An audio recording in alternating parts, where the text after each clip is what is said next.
खुलुमबाय गोजोन फुंबिलिनि गासैबो बड'लेण्ड बुब्लिनि अनसायगिरिफोरखौ बरायग्रोबाय।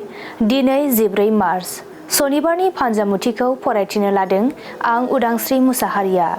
फानजामुथिनि गिबियाव दङ मेष राशि। रांखावरि आरजिना लानो मोजां खाबु मोननो हागौ, मोजां सान। बृष राशि। नोंथांनि जाफुंनो गोनां खामानियाव जेंना नुजाथिनो हागौ, गोसोआ बायगोन।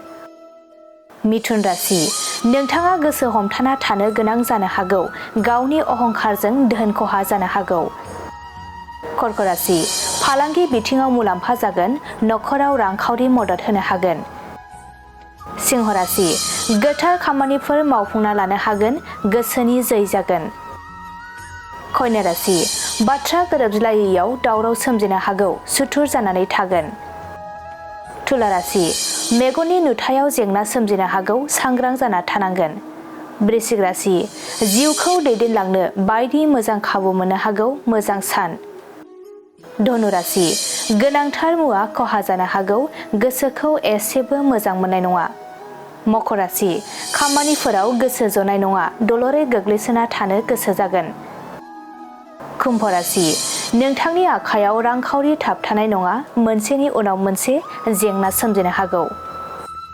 मीन राशि। गोजान जायगायाव सिरियै थाहैनो गोसो जागोन, गोसोआ दिदोम जानाय नङा।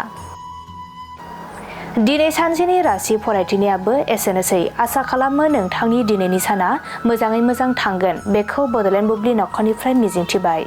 गोजोन्थों।